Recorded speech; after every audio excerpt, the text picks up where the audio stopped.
Herzlich willkommen im Mantra-Podcast.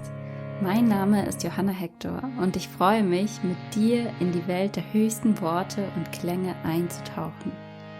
Obwohl ich schon lange Yoga übe und auch unterrichte, habe ich die Kraft und Schönheit der Mantras erst vor ein paar Jahren für mich entdeckt. Mit meinen inspirierenden Gästen möchte ich dir hier ihre vielfältige Bedeutung, Wirkung und Klänge näher bringen. Ganz viel Freude beim Zuhören und Mitchanten. David Lurey was introduced to yoga in 1996 and has been teaching yoga classes and trainings for 24 years now. His diverse teaching programs include mindful spirited vinyasa, green yoga for the planet, and bhakti yoga. In addition to teaching asana classes, David brings a heartfelt passion for music and singing into the world through singing mantras and kirtan. He has recorded 3 CDs and performed countless events where music, community, and singing come together in ecstatic bliss. I'm so happy to have you on the podcast, David. Welcome. Thank you, Johanna. I'm very happy and honored to be part of it. So you are tuning in from Mallorca, right? Where you're living? That's correct. I was born in the USA just 3 weeks ago. I was with Bruce Springsteen in Barcelona singing an amazing concert. And then 3 days later, I was with Deva Primal and Mitten in Mallorca, where I live. So I got to have these very different Shiva and Shakti, balanced energies. But yeah, I was born in the USA and I've lived on Mallorca for close to 18 years now. In 2024, when we're recording this. Nice. Yeah, great. Would you like to add some words about yourself that were not mentioned in the introduction? Yeah, thank you. I would say that I was born into a Jewish family, both mother and father, and my parents actually met through the Jewish holiday of Pesach, the Passover. Mm-hmm. And my mother was an Egyptian immigrant. She was exiled from her country and ended up in the United States via some longer story. And she barely spoke English and didn't know much of American culture, but ended up going to the Passover Seder, the ritual meal of my father and his Eastern European Jewish thing. And she was like a little bit in shock and like, oh my gosh, what is all of this? Tablecloths and silver polished, everything like this. And she said it was very, I was a bit nervous. And then we started to sing the songs.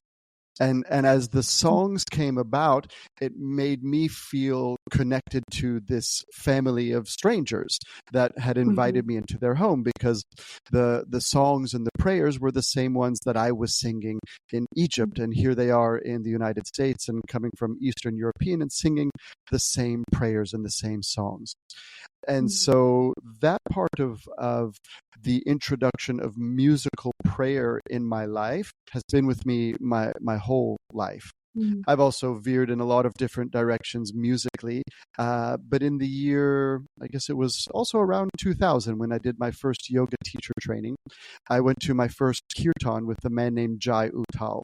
Even just saying his name brings like chicken skin to my arms and things, because Jai took my musical path, which was very much based in Americana, gypsy jazz, bluegrass, and also Pearl Jam and Bruce Springsteen and the classics, and brought a new twist of devotional aspect through yoga and Hinduism and this bhakti path into my life. Oh, very nice. Thank you for sharing. Now we have a bit more background about you. Yeah. Another question I really like to ask is what inspires or moves you right now or these days? Yeah, in these days, I'm most inspired by my connection with other humans and plants. mostly these days. I'm spending a lot of time in my garden. My life as a vinyasa yoga teacher has slowed down quite a bit over the last couple years, even a little bit before COVID changed everything for yoga teachers. Miriam, my beloved wife, and I, we were already starting to step back. We've been doing teacher trainings for over a dozen years, and our life was starting to change, and being in the public face had started to change. And now I find I get inspiration by having meaningful conversations with individuals and having more heart-to-heart basis on a connection that I would say that goes beyond.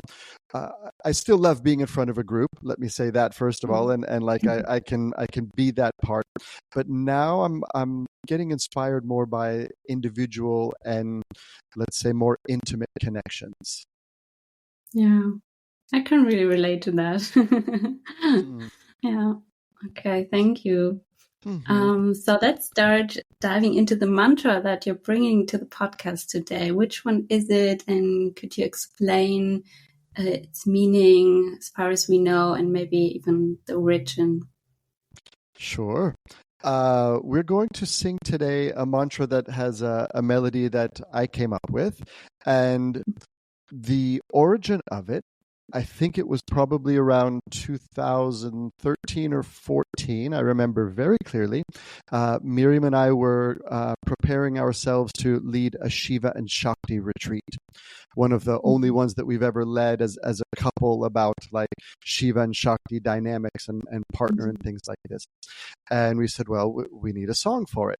And I remember very clearly lying in the bed together, and I just picked up the guitar and I started to play this. And the words to this one will begin with Shakti Ma, Shakti Ma, Shakti Ma, honoring the divine feminine that is the constant change in the universe. Our bodies, our thoughts, our emotions, everything in the material world constantly changing as Shakti. And then we'll sing Shiva Shiva Mahadev. And in this way, we're referring to the pure consciousness that is ever present and never changing, always with us, and a guiding light through the world. And they kind of need each other to exist, because the Shakti and all of the change and all of the fluctuations of the material world uses and needs the consciousness to guide it through, to give direction to it. And the consciousness actually needs or uses the Shakti, the material world, to manifest itself, so that our human experience has something to connect to. Oh, wait, well, beyond this cycle of life and death and our emotional spectrum that guides us through the days, there is a sense of consciousness and connection to spirit. And they play with each other back and forth. And we do that within the melody of this mantra. So as I said before, the melody comes from me, probably around 2013, maybe 14. And the words coming together as Shakti Ma and Shiva Mahadev, I'm pretty sure I just kind of made them up also. There are, very typical and traditional approaches to mantra, and I have never been one to follow so much of those paths, especially when it comes to, let's say, modern mantra singers. We can tap into using compilations, or let's say combinations of gods and goddesses and other words added onto them. Of course, there are longer known prayers like the Gayatri and Asatoma and prayers that have set words to them.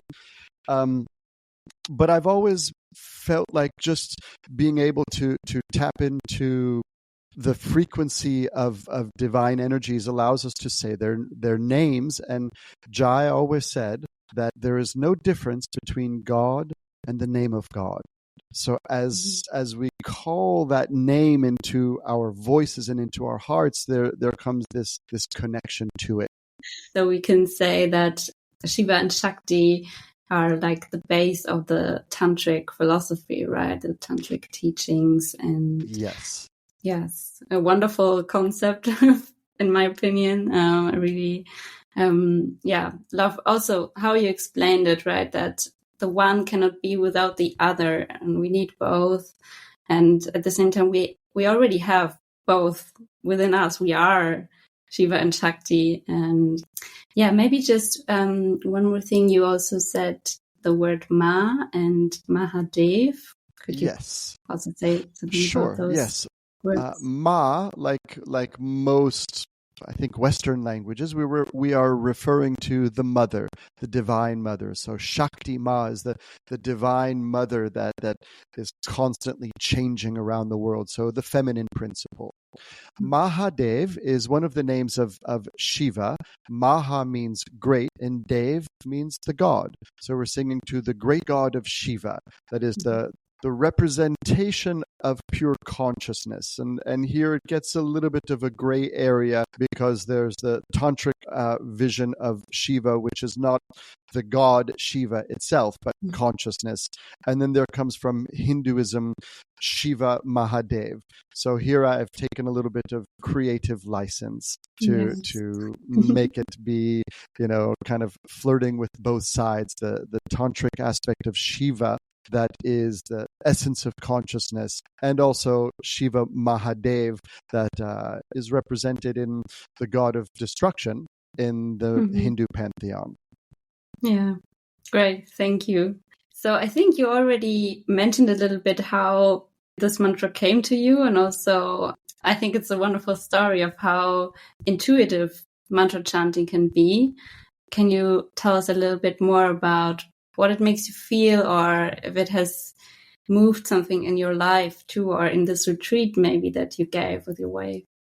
Yeah, since this melody arrived and I've been singing it seems like for about a decade now, it absolutely, I would honestly say, every time I chant, it brings me into this state of balance, of my awareness of the fluctuations of the material world and connection to the essence, my spirit within, and how they dance. Because there's a lot of times in my day-to-day life that I can get very lost in the material world.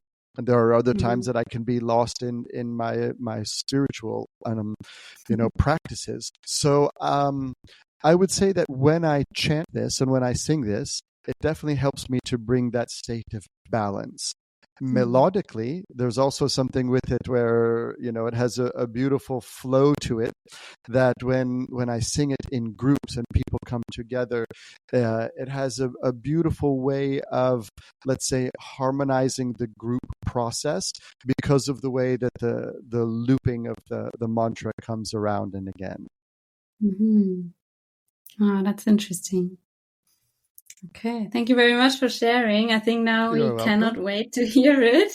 So would you like to share your voice and guitar with us? Yes.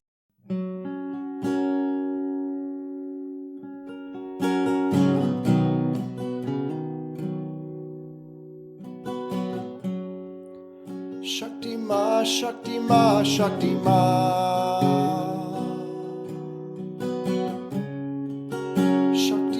Shakti Ma, Shakti Ma.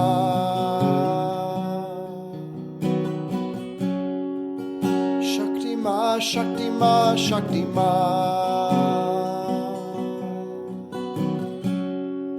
Shakti Ma, Shakti Ma, Shakti Ma. Shiva, Shiva Mahadeva. Shiva, Shiva Mahadeva. Shiva, Shiva Mahadeva. Shiva, Shiva Mahadeva. Shakti Ma, Shakti Ma, Shakti Ma. Shakti Ma, Shakti Ma, Shakti Ma.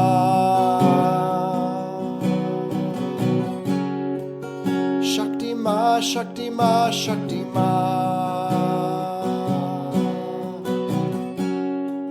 Shakti Ma, Shakti Ma, Shakti Ma.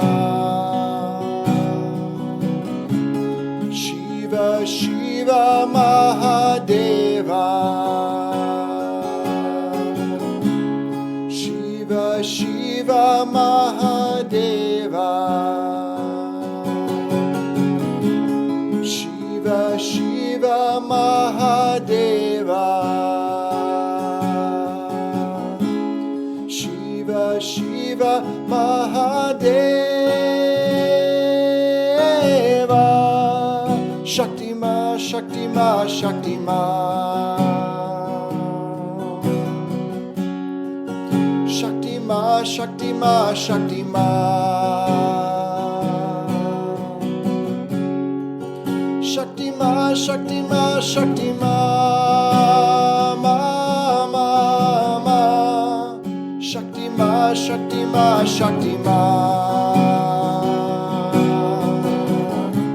Shiva, Shiva, Mahadeva. Shiva, Shiva, Mahadeva. Shiva, Shiva, Mahadeva. Shiva, Shiva, Mahadeva. Shakti Ma, Shakti Ma, Shakti Ma. Shakti Ma, Shakti Ma, Shakti Ma. Shakti Ma, Shakti Ma, Shakti Ma. Shakti Ma, Shakti Ma, Shakti Ma. Shiva, Shiva, Mahadeva. Shiva, Shiva, Mahadeva. Shiva, Shiva, Mahadeva. Shiva, Shiva, Mahadeva.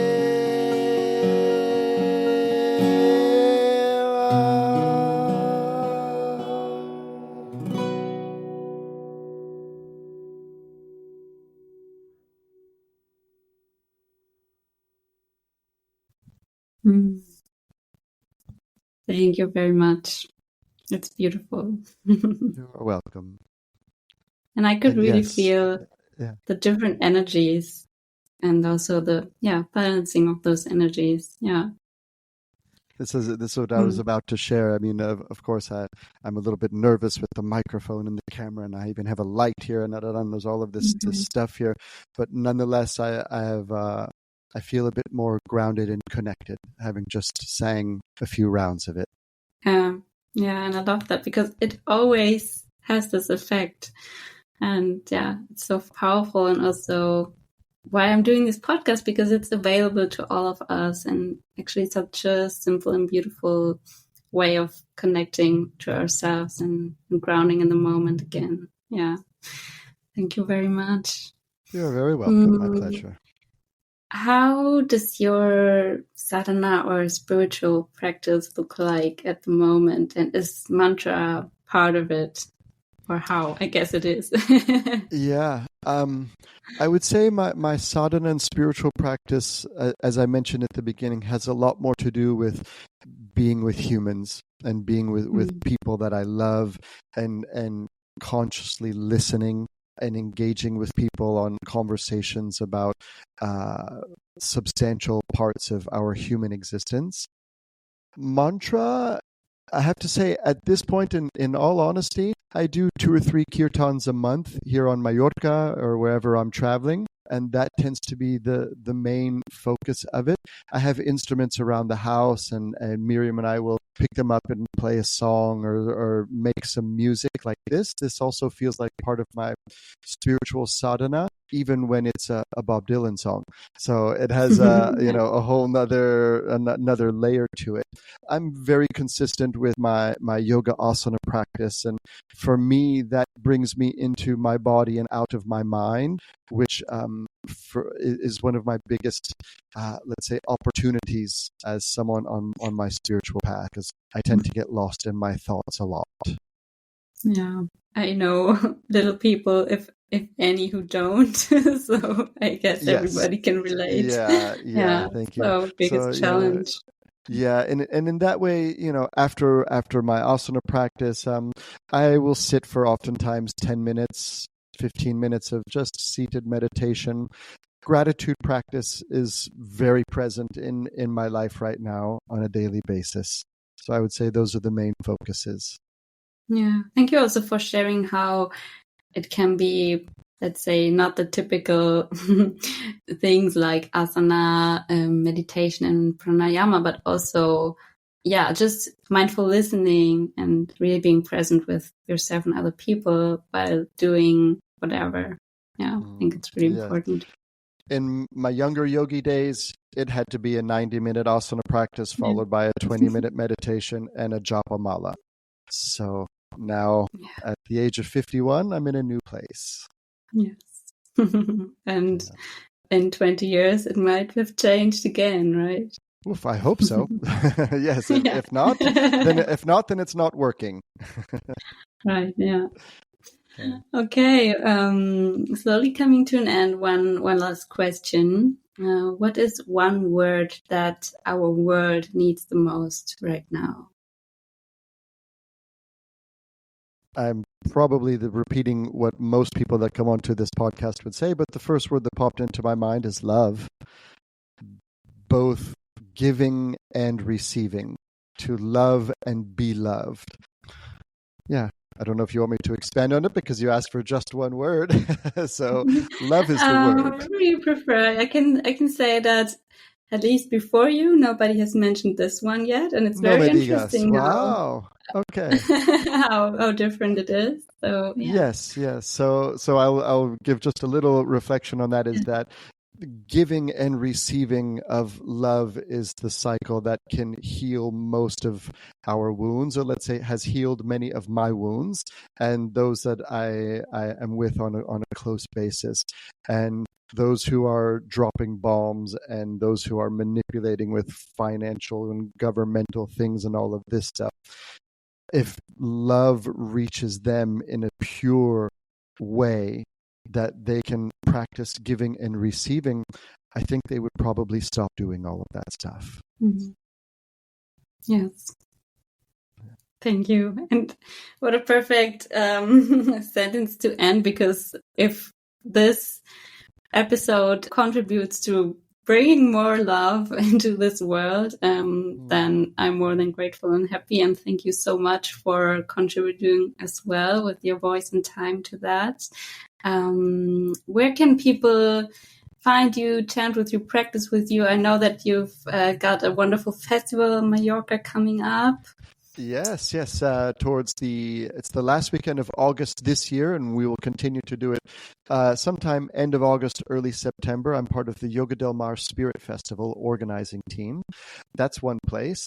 My music is available on all streaming platforms, and as a recording artist for the last 15 years, it definitely helps to put music in playlists and put them on repeat and listen over and over and over again. Mm-hmm. So I definitely greatly appreciate that. And artists love when you can support our music and listen and purchase music on Bandcamp is a wonderful way to do it. And as far as practicing yoga and chanting and things, find me on social media. I'm spending way much more time here on Mallorca. I used to do a lot of traveling. Now it's just a couple of trips a year to a couple of special events. So if you come to Mallorca, find me, send me a message on Instagram or an email, and I'll let you know, because I also organize Ecstatic Dance Mallorca, and we always do an hour of chanting. In the summer, we do the chanting before and then the dancing. And then in the winter, we do the dancing first and then the singing and then the chanting, just because we do it outside and it's better that way. That sounds amazing. I really need to join. For the next time I'm in Mallorca, I will definitely join. Yes, please. I love ecstatic dance and chanting, of course. Yes. Okay, we will put all the infos in the show notes. Yeah, thank you so much, David. Wish you a wonderful day. You are welcome.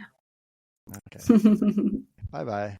Vielen, vielen Dank dir fürs Zuhören. Wenn dir die Folge gefallen hat und du den Podcast unterstützen möchtest, dann abonniere ihn gerne und schreibe mir eine positive Bewertung. Du kannst mir auch auf Social Media folgen und dort einen Kommentar unter dem Post zu dieser Folge hinterlassen. Schreib mir auch gerne deine Wünsche für Mantras, die du gerne hier im Podcast vorgestellt haben möchtest. Und natürlich kannst du dich auch für meinen Newsletter anmelden und somit immer als Erste von meinen aktuellen Terminen, Retreats und Podcast-Folgen erfahren. Bis ganz bald zur nächsten Folge. Deine Johanna.